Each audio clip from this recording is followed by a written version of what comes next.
Hola, hola, ¿cómo están? Teresa Rodríguez de la Vega, buenas tardes, Tere. Julio, Federico, Arturo, a la gente que nos acompaña, muy buenas tardes. Gracias. Arturo Cano, buenas tardes. Muy buenas tardes, Julio, Teresa, Federico, y muchas gracias a todas las personas que están con nosotros. Muy bien, Federico Bonazo, buenas tardes, Federico. Hola Julio, ¿cómo están? Tere, Arturo, a la audiencia de Astillero, qué gusto estar aquí otra vez. Muy bien, muchas gracias, muy amables. Pues hay muchos temas, la verdad, muchos asuntos interesantes, pero vamos uno por uno hasta donde nos alcance el tiempo. Federico Bonazo, ¿cómo ves el tema de lo que está sucediendo en cuanto en la víspera de Ayotzinapa? Hoy el presidente de la República ha dicho pues que se hizo lo que se pudo, aunque no fue suficiente. Hay una respuesta ya de los padres de familia en el antimonumento de la avenida del Paseo de la Reforma en la Ciudad de México y en fin, todo encaminado a lo que sucederá mañana. ¿Cuál es tu lectura de lo que ha sucedido en este tramo y lo que está pasando hoy, Federico? Uno se hace una pregunta en esta coyuntura, que se ha coyuntura, no, este estado de las cosas que se ha perpetuado a lo largo del sexenio, que es, ¿dónde está el Estado mexicano? ¿Cuál es el Estado mexicano con respecto al caso Ayotzinapa?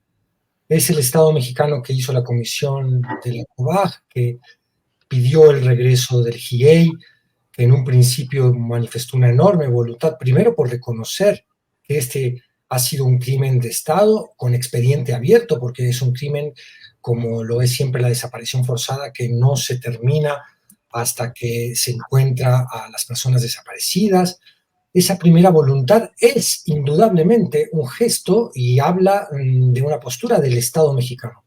Pero hay otro Estado mexicano que convive con este, que es el que tiene la Sedena, el que pertenece a las fuerzas militares, que como ya está muchísimo más que bien documentado, cualquier persona que se acerque de manera incluso superficial al caso ya no puede tener una visión alternativa, que es que en el momento en que el proceso de investigación se topa con altos mandos de las Fuerzas Armadas, hay un alto absoluto en el proceso de investigación y la colaboración indispensable de las propias Fuerzas Armadas para el esclarecimiento de este crimen, que como siempre decimos son dos crímenes, la desaparición forzada y la verdad histórica. La verdad histórica también es otro crimen. Vemos entonces que conviven dos estados que son parte o que dictan también al gobierno sus propias improntas y uno se queda con la angustia de saber o de darse cuenta, porque no podemos hablar de poderes fácticos o de poderes en la oscuridad, por supuesto que se manejan en la oscuridad, pero son parte esencial del Estado, es una institución del Estado las Fuerzas Armadas. Bueno, allí hay un alto a la investigación, allí hay un estado de desacato. Yo no sé quién puede argumentar jurídica o lógicamente que no están las Fuerzas Armadas en desacato. Eh, y evidentemente la política tendrá sus justificaciones, el presidente encontrará las suyas, hemos visto una nueva carta que forma parte de este relato justificativo, donde uno le cree, yo le creo al presidente que hubo una voluntad y que es un tema que a él lo conmueve profundamente. Yo no soy de los que piensan que el presidente es un cínico y que no tiene sensibilidad social. Yo creo que él es una persona, y su historia de luchador social antes de ser presidente lo corrobora, es una persona con profunda sensibilidad por ese pueblo al que dice querer y que sin duda quiere.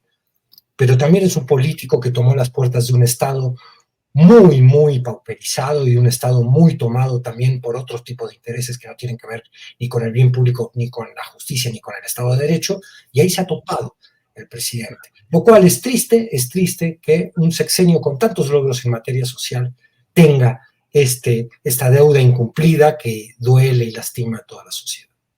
Bien, Federico, gracias. Teresa Rodríguez de la Vega, ¿qué opinas en general del proceso que ha seguido este caso Ayotzinapa a cumplirse 10 años mañana? Por un lado, y en especial, te quiero pedir si nos das tu opinión acerca de quienes señalan que el movimiento, y lo está muy presente, por ejemplo, en el chat con frases y conceptos muy definidos, se vendieron los del movimiento a la derecha, hoy están sirviendo a los intereses del PRI, están hoy sirviendo como contrarrevolucionarios y otros que señalan abiertamente pues que hay intereses inconfesables de personajes como Vidulfo Rosales y como los propios padres que están siendo engañados. Tu opinión, por favor, Teresa.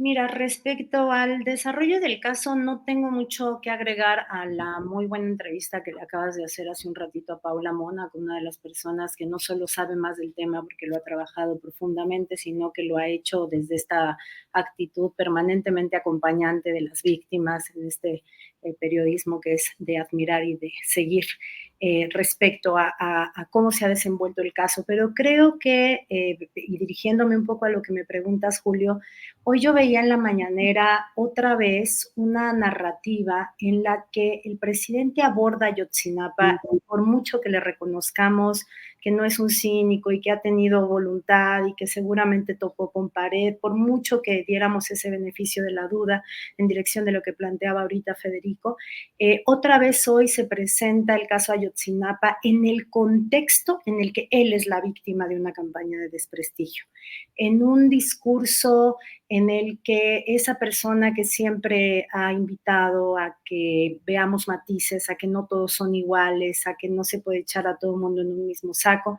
mete en un mismo saco a las organizaciones de derechos humanos que han acompañado a las familias, junto con Anabel Hernández, junto con los medios corporativos.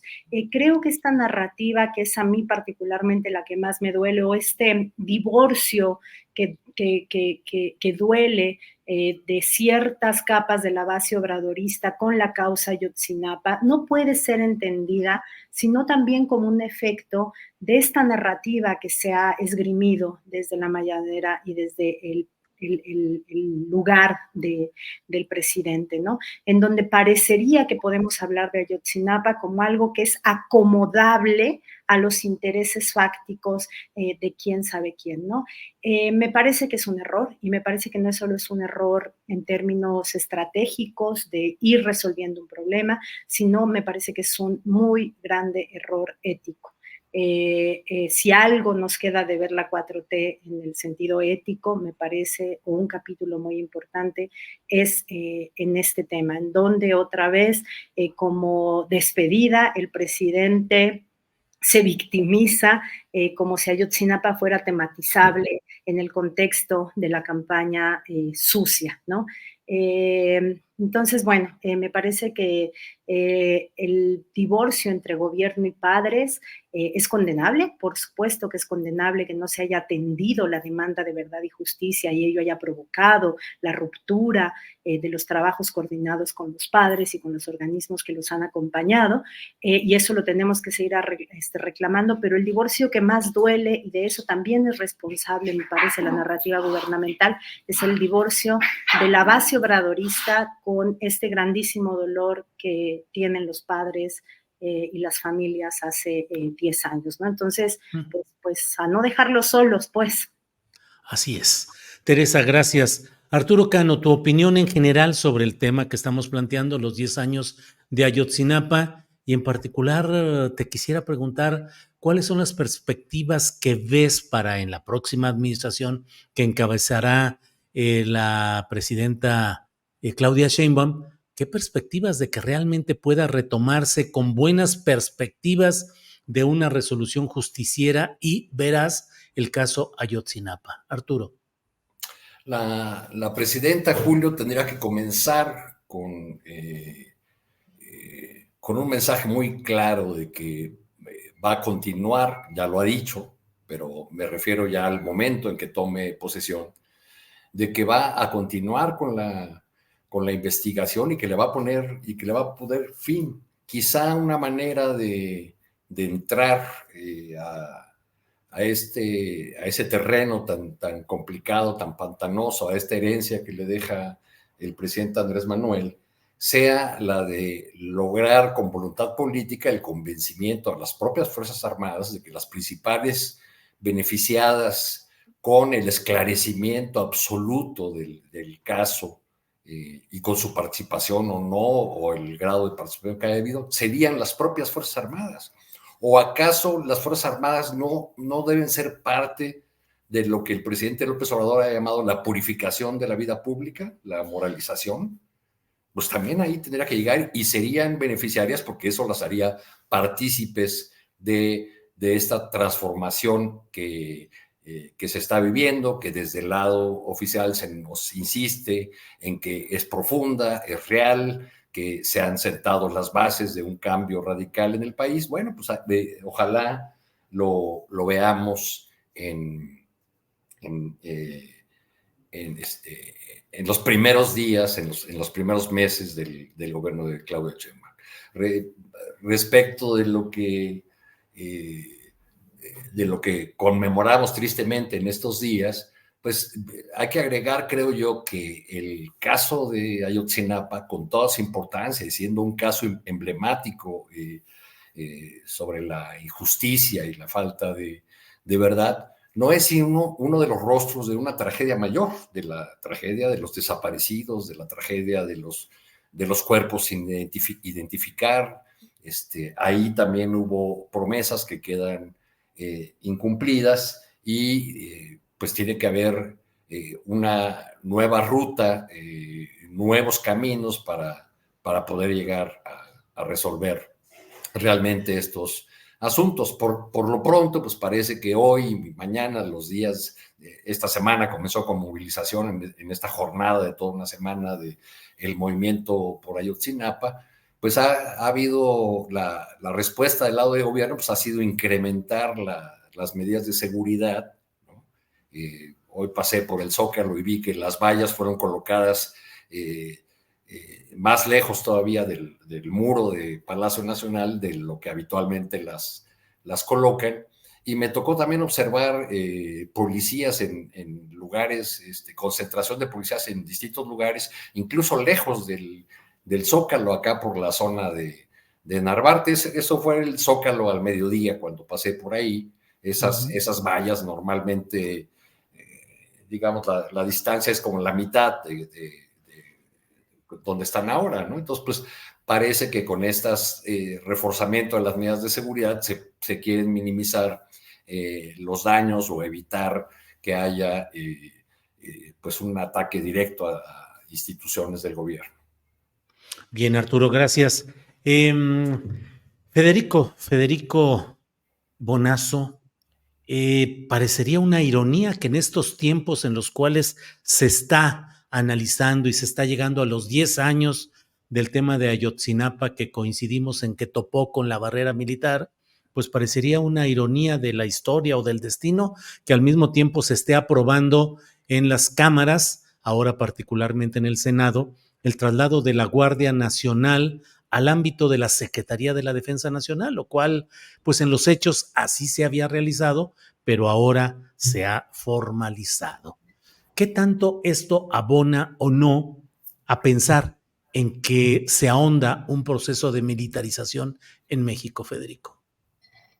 Respondiendo primero, intentando responder primero desde el aspecto narrativo, de contraste de discursos en el debate público, te diría que la palabra militarización casi que ha quedado prohibida o ha sido tan hurtada y utilizada por una oposición profundamente desleal con la evidencia, con una discusión sensata, que la palabra militarización ya es vista por las bases del obradorismo, que son la mayoría en este país, por tantos de los simpatizantes de la 4T, como una palabra tabú, demonizada, que el que la usa puede ser tildado de inmediato sin escuchar los argumentos que está esgrimiendo a la hora de analizarla, tildado de agente de la derecha o que le hace el juego a la derecha, o cosas más leves pero que contribuyen a estigmas que alejan a ciertas voces de la discusión, como que son buena ondita o que no entienden la realidad.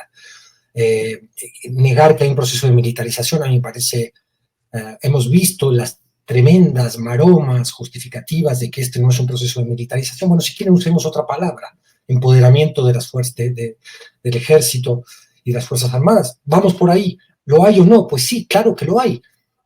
La medida en que se le van cada vez designando más, incluso suben a rango constitucional algunas nuevas tareas, una Guardia Nacional que ahora va a formar parte de la Sedena, pues evidentemente que hay un empoderamiento que viene acompañado en parte de esta justificación que se hace por parte del gobierno y de los legisladores que lo promueven, viene acompañado de la idea de que va a mejorar su desempeño y de que es la forma en la cual se puede realmente combatir el terrible tema de la inseguridad. Pero preocupa un poco el combo, ¿no? O sea, si tú vas uniendo prisión preventiva oficiosa, Guardia Nacional manejada absolutamente por un ejército que, como hemos dicho en esta misma mesa, está en desacato contra otros sectores del Estado, contra el Poder Ejecutivo, por ejemplo. Tú combinas eso, el resultado puede ser dramáticamente violatorio de derechos humanos, puede convertirse en una estrategia en manos, además esto se institucionaliza y forma parte del cuerpo de la Constitución. Esto en gobiernos de otro signo no popular puede ser usado para la represión de la protesta social. En fin, hay muchas amenazas que se ven en este tipo de, en esta situación que podríamos llamar empoderamiento de las Fuerzas Armadas, que comentarlas como amenazas, analizarlas, intentarse anticipar algunos de los peligros que encierran estas maniobras institucionales, pues no es sino levantar una voz de sensatez, no tanto de alarma o de descrédito. ¿Acaso estas maniobras vayan a reflejar resultados positivos si es que se cumplen una serie de medidas que parecerían acompañarlas, al menos en el discurso? Coordinación con las fiscalías, reforma subsiguiente no solo del Poder Judicial, sino también de las fiscalías. Ahora hay señales como la perpetuación de Gertz Manero, que es un hombre que ha desafiado a la biología ya más allá de lo pensable. El cargo de la Fiscalía General de la República, bueno, que se contradice un poco con esta idea de coordinación. Y creo que lo que peor que podemos hacer como sociedad es convertirlo en tabú y obradorizar la discusión de algunos temas que exceden a la figura del presidente y su impronta histórica. Es fundamental que la sociedad discuta qué tipo de fuerzas de seguridad quiere para combatir un problema tan grave. Bien, Federico, gracias. Teresa, quiero preguntarte conceptualmente si se puede hablar de militarización o no en lo que estamos viviendo, y también esa tendencia a tratar de impedir que el término se use en los medios de comunicación o en cosas por el estilo. Mira, por ejemplo, Alfredo Pérez dice, mejor me voy de aquí, Julio Cuasifacho. Luis Ricardo dice, militarizado, estás endejo, Julio. Manuel Garfio dice, no mamen, no hay ahí militarización. Mario Basilio, y duro y dale astillero con la militarización, seguramente la ha sufrido con este gobierno. Juan Rodríguez y María dice, militarización es tabú porque AMLO estaba en contra, nos engañó y ahora resultó más calderonista que Calderón. Manuel García Corona, astillero se volvió conservador tan lentamente que no se ha dado cuenta. Aníbal Sánchez, apoyo total al ejército, toda la confianza a ellos. Julio es señor buena ondita, siempre lo confirma. Bueno, cosas que estoy aquí viendo como muchos comentarios que van sucediéndose. Teresa, ¿qué opinas? ¿Militarización conceptualmente sí o no? Y respecto a ese intento de sustraer el término de la discusión pública. Teresa. Bueno, yo creo que sí estamos asistiendo a un proceso de militarización. Creo que la derecha se ha apropiado de la denuncia de la militarización, pero si los escuchas hablar, se cae en 2 segundos su planteamiento. Ayer escuchaba hasta hoy en la madrugada el debate en la Cámara y era muy curioso cómo las senadoras de la derecha, todas sus intervenciones tenían más o menos la estructura siguiente. Primero, glorificaban a las Fuerzas Armadas, a la Guardia Nacional y a los militares. Glorificaban, así dijeron, a las gloriosas Fuerzas Armadas, les rendimos nuestro respeto. Esa era la apertura. Y acto seguido decían, votaremos en contra de la militarización. Entonces, en realidad hay un discurso de enaltecimiento de las Fuerzas Armadas, de reconocimiento de la importancia de su permanencia en tareas de seguridad pública profusas y difusas. Por otro lado, hay una advertencia de que se está militarizando. El discurso verdaderamente se cae por su propio peso. Y del otro lado veíamos los argumentos de la bancada de Morena y aliados que planteaban una trayectoria argumentativa de sentido de realidad a justificación, ¿no? Entonces decían, el sentido de realidad, porque en esto nadie nos ha engañado, nadie ha negado que no se nos prometió desmilitarizar, pero se nos dijo el país estaba en muchas peores condiciones de las que pensamos recibirlo.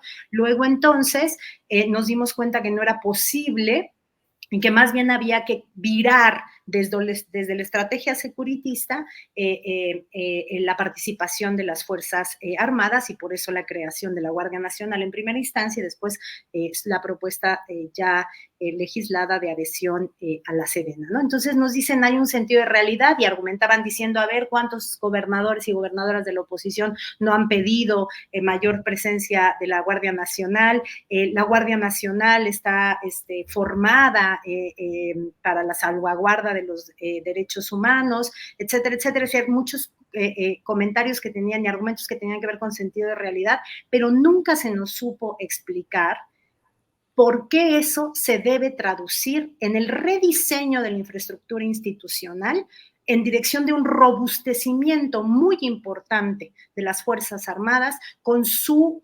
normalización como garantes de la seguridad pública. Se nos habla de que es necesario para el proceso de pacificación, pero al decirnos eso se nos está diciendo que en la Constitución tiene que quedar que las armas son la garantía para la paz. No ahorita que las cosas están así, sino para siempre, porque la Constitución se supone que nos rige durante un muy, muy, muy largo aliento, ¿no? Entonces, no hay relación causa-efecto en términos de por qué el sentido de realidad y responsabilidad que pudiera haber hecho virar a la 4T hacia una estrategia securitista de pacificación, no tiene por qué quedar imprimido o impreso en el texto constitucional. Esa impresión en el texto constitucional de un rediseño institucional del Estado mexicano en dirección a un robustecimiento de las tareas de cuerpos militarizados, no podemos no llamarle militarización. Y creo que le tenemos que seguir llamando así, porque tenemos que seguir dando el debate, porque tenemos que seguir señalando que eso se aleja de una concepción de pacto social cuya paz se base en el bienestar de las personas y no en la capacidad de fuego de los cuerpos policíacos militarizados en este caso. Gracias, Teresa. Arturo, efectivamente, el presidente, entonces candidato presidencial López Obrador, habló de desmilitarizar, de regresar a los soldados a los cuarteles, y sucedió que luego de una reunión amplia con los mandos militares de entonces, el general Salvador Cienfuegos como secretario de la Defensa Nacional, pues pareciera que el diagnóstico o el panorama que fue expuesto ahí haría cambiar, y comenzó un proceso de cambio del presidente López Obrador que ha devenido en lo que hoy estamos viendo. No solo es el poderío de las armas como tales, sino el otorgamiento de algo que al menos en la experiencia política mexicana suele generar corrupción y apego al poder en los términos que sea necesario, que son los negocios públicos, es decir, la administración de ámbitos que deberían corresponder a la autoridad civil y que han sido entregados como empresas a las Fuerzas Armadas. En fin, ¿cómo has visto este proceso, Arturo Cano? ¿Y cómo percibes lo que viene con los nuevos mandos, tanto el nuevo titular de la Sedena, el nuevo titular de la Marina y el nuevo titular de la Secretaría de Seguridad Pública? Y si crees que puede haber un cambio en el esquema del abrazos no balazos, que ahora pueda haber un poco más de balazos, ¿acaso fuera así? Arturo. Híjole, pues son los temas imposibles, Julio. Creo que el rechazo del obradorismo a la palabra militarización se debe a que el obradorismo militó abiertamente, o el morenismo militó abiertamente en los movimientos contra la militarización desde el sexenio de Calderón, ¿no? Escuchaba el otro día a la legisladora juarense Andrea Chávez hablando de que esto no es militarización, lo hubieran visto en Juárez, y se veía 2010, el año 2009-10, que fueron los años en que el movimiento contra la militarización fue más vigoroso en Ciudad Juárez. La propia oposición se ha encargado de sacar fotografías donde aparecen Mario Delgado o el presidente López Obrador con carteles en contra de militarización. Por eso la palabra se ha vuelto como maldita, aunque en realidad la militarización pues es un proceso que viene de muy lejos. No se debe al presidente López Obrador, no comenzó en este sexenio, viene, tuvo un gran jalón con Felipe Calderón, pero venía de antes, es decir, la intervención de las Fuerzas Armadas en tareas de seguridad pública por la incapacidad de las policías estatales o municipales, por la necesidad de la vía de la fuerza, porque creció la violencia, y bueno, después del calderonismo, que se desató mucho más la violencia, porque se logró el efecto contrario al buscado, pues terminaron por convertirse en la participación de las Fuerzas Armadas en una necesidad. Por otro lado, las Fuerzas Armadas siempre tuvieron esa exigencia de que su participación fuera regulada jurídicamente. Es una vieja demanda de las Fuerzas Armadas que ahora se cumple. Quizá antes no hubo, ningún otro presidente tuvo la fortaleza política ni la decisión para llevar a cabo esta tarea. Ahora, lo que se ha olvidado en toda esta discusión, que está centrada en palabras, lo cual la hace un poco, en una palabra, lo cual la hace un poco complicada, es por qué se ha dejado de hablar con la insistencia que se hacía antes en una participación temporal de las Fuerzas Armadas y en la necesidad de construir rutas de salida.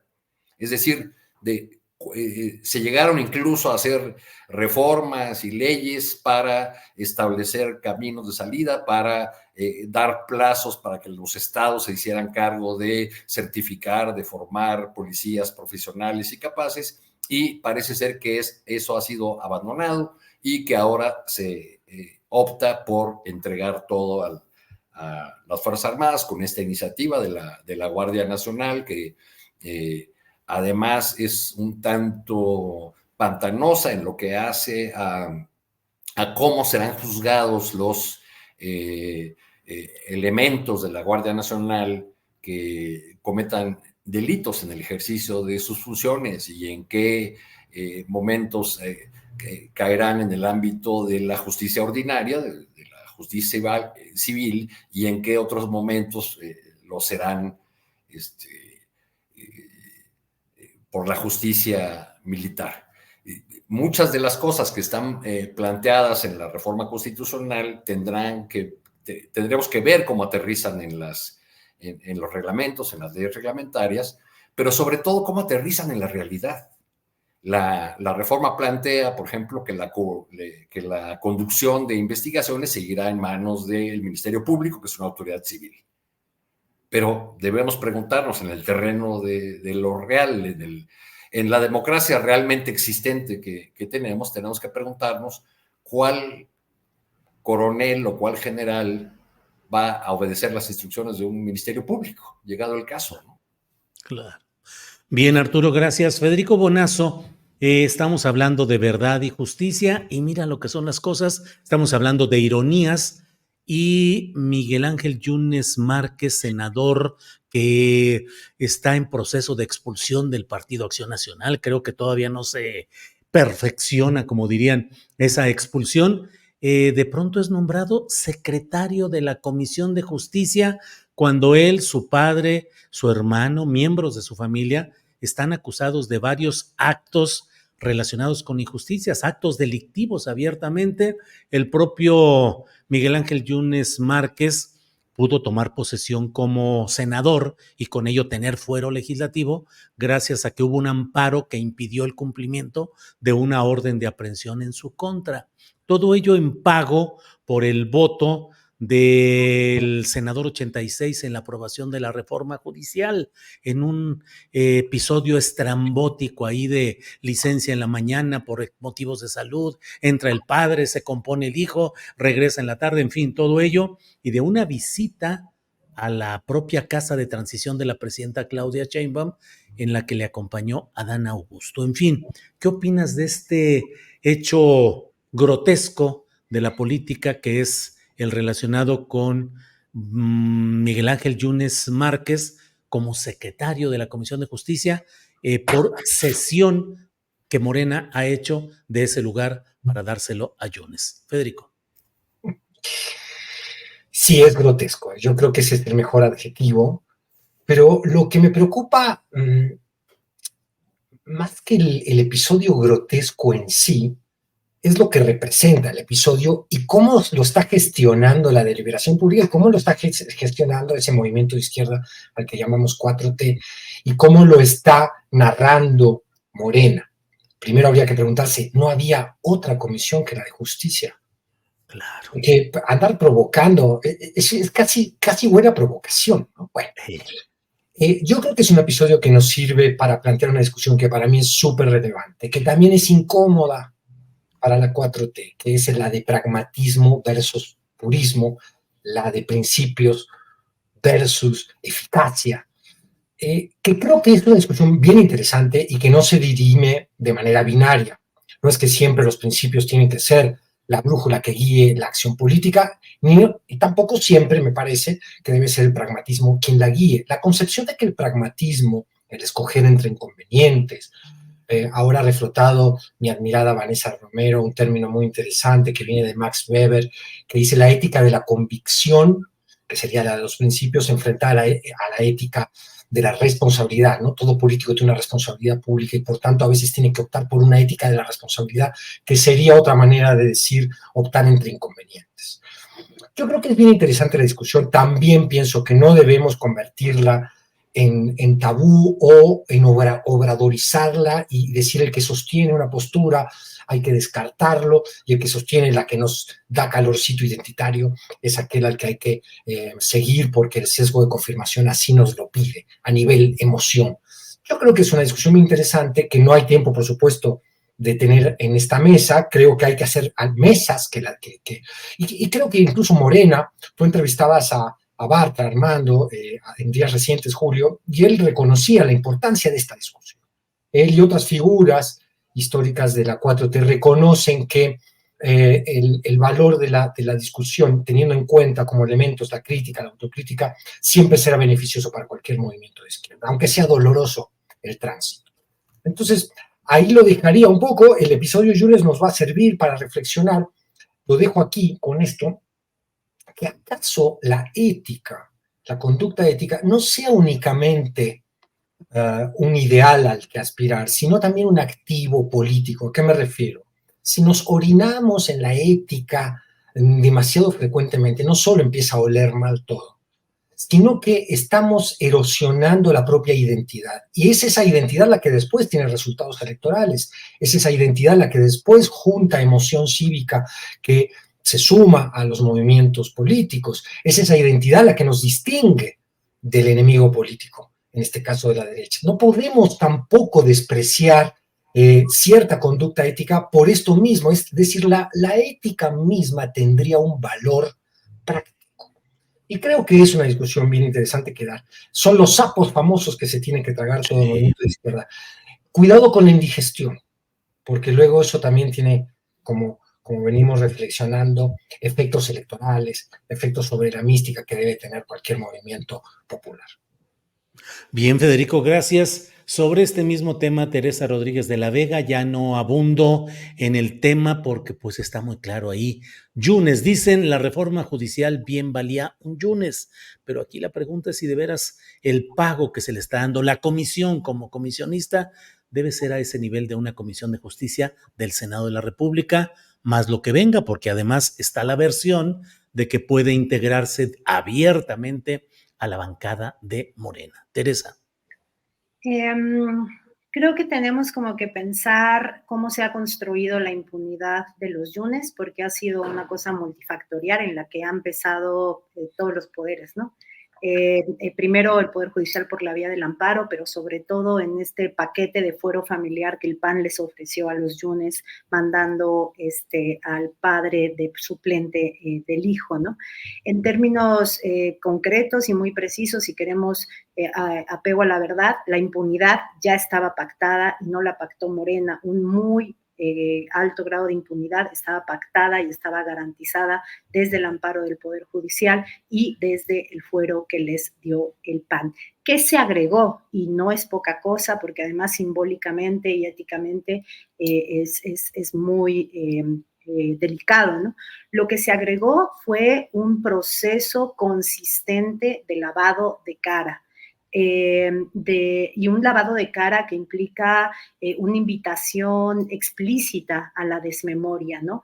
El hecho, por ejemplo, de que en la primera votación se haya dado este juego aparentemente no efectista para efectos del voto 86, del famoso voto 86, de que primero pasara el papá y fuera recibido con aplausos, Yunes padre, por la bancada de Morena, y ya después fuera Yunes hijo el que votara, y no votara discretamente, sino que votara muy echado para adelante como uno de los más importantes oradores de los votos a favor. El hecho de que ayer Yunes no fuera otra vez el voto 86 desde la discreción, sino que fuera uno de los oradores, que todo esto debe estar pactado, uno de los oradores a favor de la reforma que adhiere a la Guardia Nacional, a la Sedena, cosa que no podemos pensar tampoco de manera aislada al protagonismo que en el Senado ha tenido también Murat, otro proceso de lavado de cara. Es decir, parecería que más que impunidad concreta en el caso de los Yunes, que seguramente también, pero que ya más o menos estaba garantizada por el PAN dándole fuero en paquete familiar y por el Poder Judicial dándoles amparos, lo que se está pactando es un proceso de salvaguarda de su capital, de su casi extinto capital político con la gente. ¿Y quién es la gente? Pues la base popular de López Obrador. Y la base popular de la alianza electoral gobernante, ¿no? Y eso implica pues un proceso doble, un proceso de invitación a la desmemoria de quién es Murat, de quiénes son los Yunes, por ejemplo, solo para poner algunos ejemplos, y podríamos extendernos bastante tiempo en algunos otros, pero por otro lado también un proceso que agravia a la propia base morenista en Veracruz, en el caso de los Yunes, y a la propia base morenista en Oaxaca, en el caso de Murat, ¿no? Entonces, creo que incluso en la muy poco plausible y verosímil hipótesis de que no se les haya ofrecido impunidad por la vía judicial y concreta, sí se les ofreció impunidad por la vía del lugar que en la historia de este país se merecen, ¿no? Entonces se les ofreció impunidad simbólica y lavado de cara, que es incluso tal vez aún más grave. Teresa, gracias.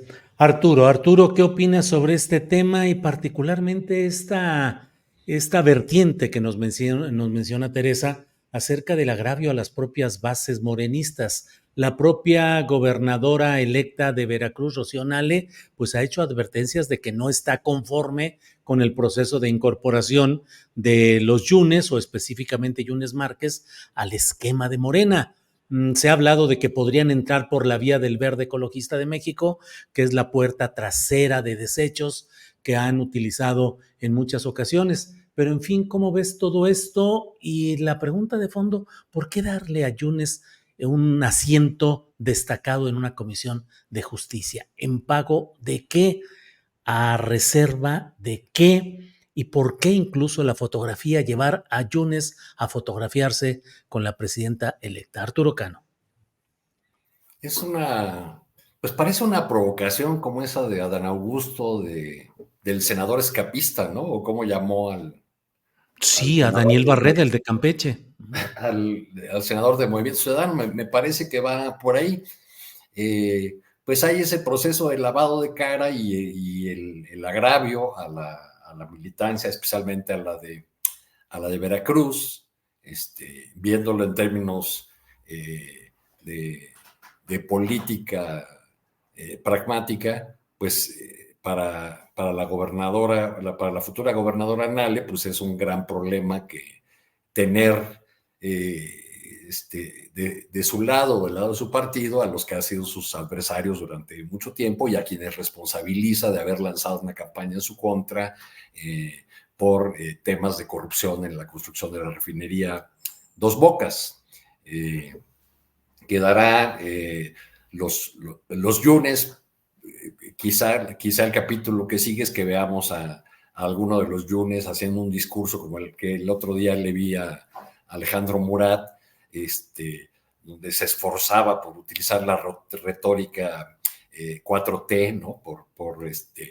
Le salían un poco falsas las frases, pero era una insistencia de él como orador del Senado en utilizar expresiones del tipo de por el bien de todos, primero los pobres, etcétera, etcétera. Y en el caso de los Yunes, pues creo que será un capítulo cerrado lo que el mismo presidente de la República mencionó, al menos en una búsqueda simple que hice en las conferencias mañaneras, encontré al menos 5 ocasiones en las que se refirió al saqueo del ISSSTE, a todo ese esquema de subrogación o subcontratación de servicios que aplicaron en el ISSSTE, y mencionaba como responsable o como quien comenzó con ese esquema que después siguieron otros de los directores de esa institución que sigue con números difíciles, pues mencionaba a Miguel Ángel Yunes, que llegó ahí como cuota de la profesora Elbester Gordillo, porque ustedes recordarán que Yunes fue uno de los que acompañó en la burbuja de San Lázaro a Elbester Gordillo como coordinadora del grupo parlamentario del PRI en el sexenio de Fox. Ella pactó con Vicente Fox una serie de reformas, lo que eran las llamadas reformas estructurales de entonces, ¿no? Y pues hubo una revuelta dentro del PRI que terminó con la destitución de Elbester como coordinadora del grupo, y luego con su salida del PRI y con su guerra contra Roberto Madrazo, que ya sabemos cómo terminó. Bien, Arturo, gracias. Federico Bonazo, pues ya vamos avanzando en el programa, son las 2 de la tarde con 43 minutos y tenemos un tema internacional, pero de resonancia nacional, que es el hecho ¡Hostia! Arturo Cano, ¡Re10 con Arturo Cano! Yes. Federico, ¿cómo ves el tema del rey de España que no viene a México porque no fue invitado, entre pues la protesta del propio presidente del gobierno español, Pedro Sánchez, que ha dicho que es inaceptable, inadmisible el que se haya excluido a quien formalmente es el jefe del Estado del Reino de España, que es el rey en funciones actualmente, Felipe VI? ¿Qué opinas de todo ello? Ha salido la propia Claudia Sheinbaum a señalar que no hubo respuesta en 2019 del planteamiento del presidente López Obrador de pedir una disculpa por los agravios, excesos y abusos cometidos por los colonizadores españoles, y bueno, frente a ello es lo que se da hoy. ¿Cómo lo ves? ¿Cuál es tu opinión, Federico? No, aquí voy a descartar al analista. Yo tengo sangre republicana, mi abuela peleó contra el fascismo, mi abuela vasca peleó contra el fascismo, entonces ya directamente en mis venas corre un repudio a todo lo que huela a monarquía, pero sobre todo una monarquía como la española, que no ha dejado tropelía por cometer. Uh-huh. Si uno revisa el prontuario del papá de este señor, de este Borbón ofendido que es Felipe VI, Juan Carlos I no ha dejado crimen por cometer. Así es. Crímenes ecológicos, matando elefantes en Botswana, crímenes de aparente abuso sexual, presunto abuso sexual contra personas que lo rodeaban, mujeres, paraísos fiscales, corrupción. Más que el representante del Estado español, Juan Carlos I, el papá de este muchacho, era un operador del Reino de Arabia Saudita, que es donde está refugiado ahora, porque todos los delitos que ha cometido se los ha llevado allá a un refugio muy especial, debe tener aire acondicionado, supongo yo, que lo protege ante una opinión pública española que, hay que decirlo, todavía tiene una enorme cantidad de gente, un talante monárquico. Ahora, Felipe VI tampoco se salva de un prontuario menos escandaloso que el del padre, por ahora, porque ya sabemos que la verdad, como decía Shakespeare, siempre sale a flote. Por ahora, Felipe VI solo está implicado en este asunto de su cuñado que está preso por malversación de fondos. Le pegó, pero de muy cerca, y parece que por ahora lo ha logrado evitar. Es un tipo que cometió la grosería inmensa con Latinoamérica con el sable de Bolívar, que es una anécdota que yo imagino que toda la audiencia ya conoce, y es una persona también que su muy tibia autocrítica a la monarquía y a lo que representa como poder enquistado oligárquico, como símbolo repugnante y antidemocrático, no sirve para lavarle la cara a lo que también se ve que es negociados bastante sucios. Que este cuate se ofenda porque López Obrador o Claudia Sheinbaum no lo invitan, para mí es motivo de cierto regocijo, lo confieso mis bajezas ante el auditorio de Astillero, porque yo podría esbozar toda una excusa muy hipócrita, decir, bueno, la diplomacia internacional debe entender ciertas reglas. No, que pidan perdón. La invasión, con esto acabo, la invasión, la conquista de ese imperio bruto que traía la Inquisición en sus arcas, científico, muy supersticioso, el imperio español, que devastó a las poblaciones en Latinoamérica, por supuesto que amerita una disculpa histórica, porque esto tiene sus lastres hasta el día de hoy. No es que eso sucedió solo hace 500 años. Hay lastres todavía de la conquista. Podríamos hablar de ellos porque son tan dolorosos como interesantes para reflexionar. Muy bien, podría haber venido al Estado español, haber reconocido los crímenes de la conquista, haber perdido un perdón simbólico que nada le hubiera costado. Bueno, Pedro Sánchez tiene que jugar con la molestia de su monarca y salir a defenderlo. Y esto habla también, aquí lo dejo, de ciertos gestos de orden simbólico que están teniendo repercusión diplomática en el último tramo del sexenio de López Obrador. Bien, Federico, gracias. Teresa Rodríguez de la Vega, ¿qué nos dices de este tema del rey de España que no viene a la toma de posesión de Claudia Sheinbaum por todo lo que ya hemos planteado? Teresa. A mí también me cuesta mucho trabajo ser así como muy fría y analítica, porque yo como buena roja me deslindo siempre que puedo del nacionalismo, pero o cuando juega la selección nacional o cuando viva México, cabrones, hacia los gachupines, pues no puedo, me sale y ahí me quedo.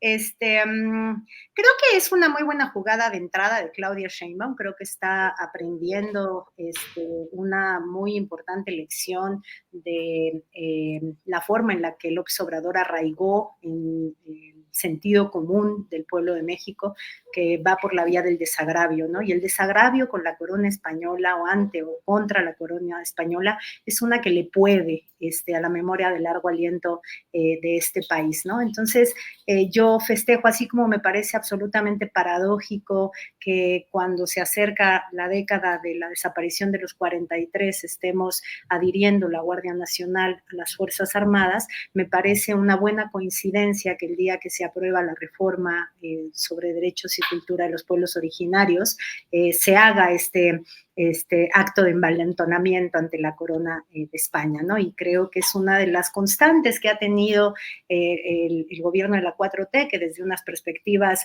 muy pretendidamente cosmopolitas, llaman como provinciano o irresponsable, etcétera, etcétera. Yo la verdad que lo festejo. Y además me parece que eso en sus efectos aquí, pero creo que también está teniendo efectos en España y esto es interesante, ¿no?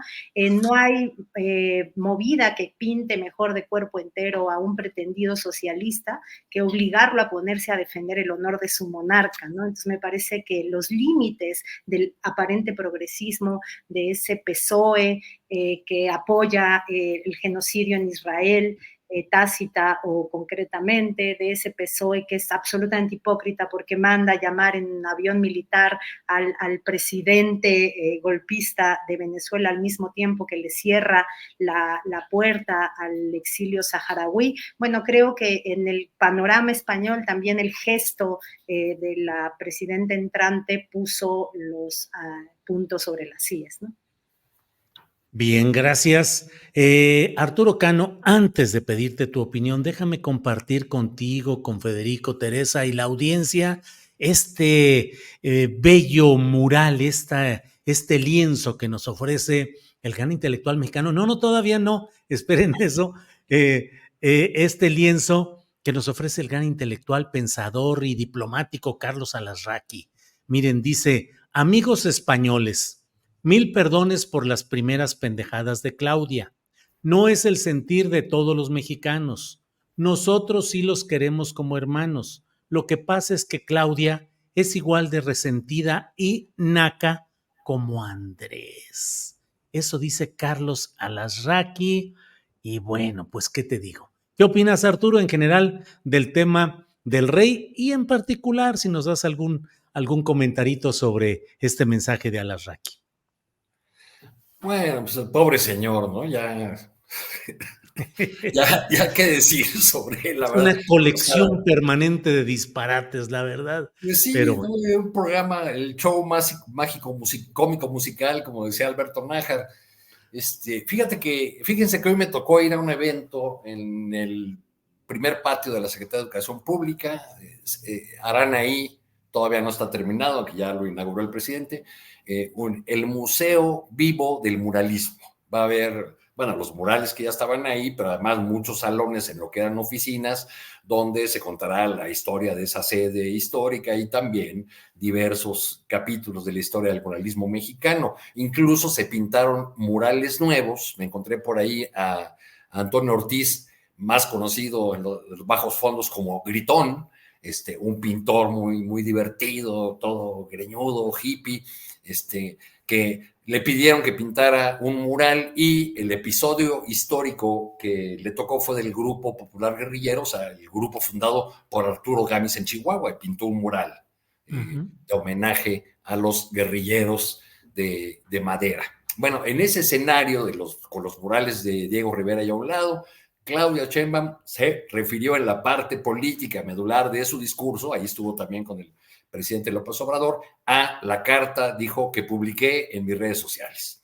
Y dijo hizo un preámbulo en el que habló de los logros del presidente y de que uno de ellos, más allá de los que enlistó en su informe el presidente, es haber revivido o haberle devuelto la dignidad al pueblo de México y haber revivido el orgullo de ser mexicanas y mexicanos.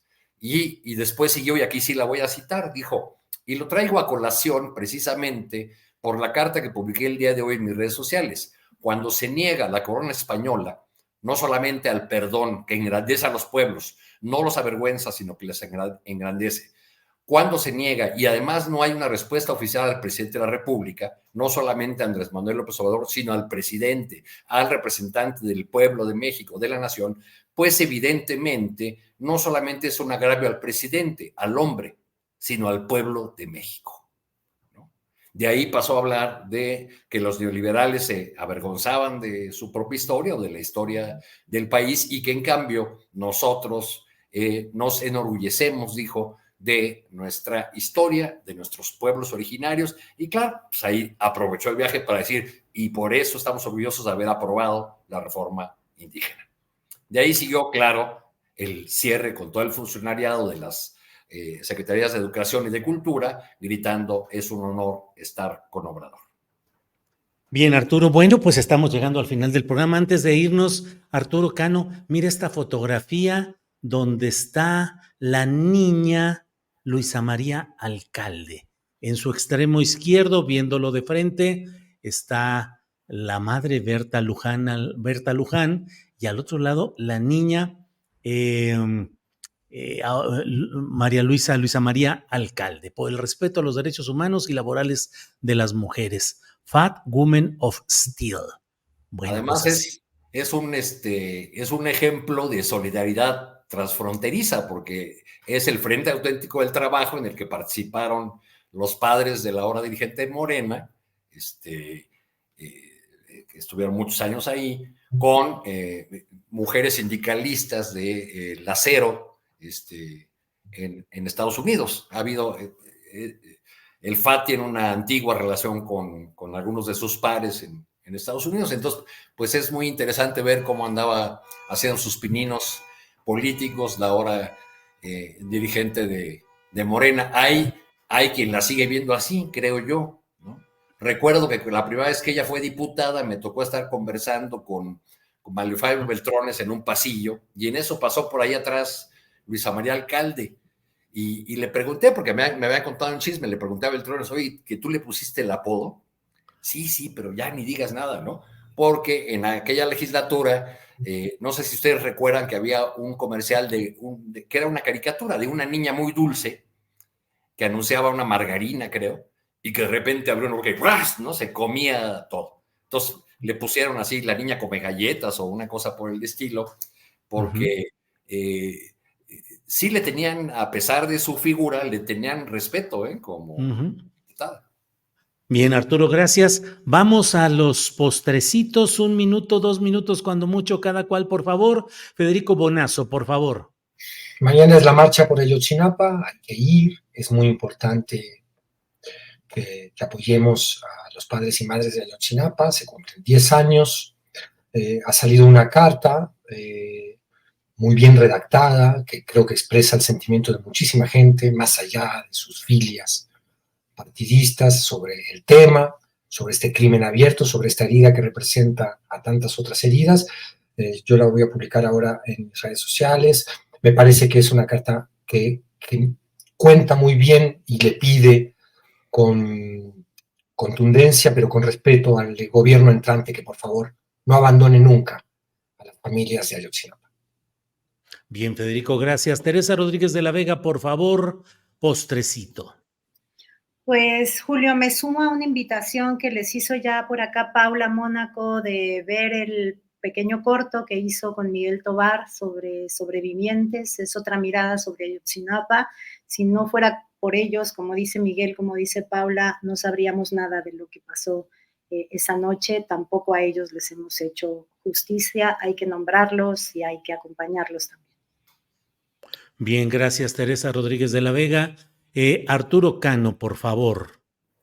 En esta marcha de mañana, además de que se expresará la rabia, el coraje y la exigencia de justicia de madres y padres de Ayotzinapa, creo que también habrá un llamado de atención sobre el hecho de que, aunque pasó hace 10 años la desaparición de los jóvenes, la situación de Iguala, la ciudad donde ocurrieron estos hechos terribles, y del estado de Guerrero en su conjunto, pues ha ido de mal en peor. Y se está viviendo desde hace unos años pues una situación muy difícil, sobre todo en algunas zonas, como ya se ha documentado ampliamente, y ahora pues todo aderezado con los daños que causó un nuevo huracán. Pobre Bien. Guerrero, la verdad. Pobre Guerrero. Bueno, pues Federico, Teresa, Arturo, muchas gracias por esta ocasión. Son las 2 de la tarde con 59 minutos. Les agradezco todo y creo que mañana nos veremos por ahí, o cuando menos confluiremos en la marcha y en las manifestaciones que habrá por el tema, por el recuerdo de los 10 años de la tragedia de Ayotzinapa, que sigue sin verdad y sin justicia verdaderas. Pero lo único que sí persiste es la esperanza, la lucha y el trabajo, la denuncia, y ahí estaremos con el granito de nuestra presencia participando y aportando. Así es que, Teresa, Arturo, Federico, muchas gracias y nos vemos muy pronto. Gracias.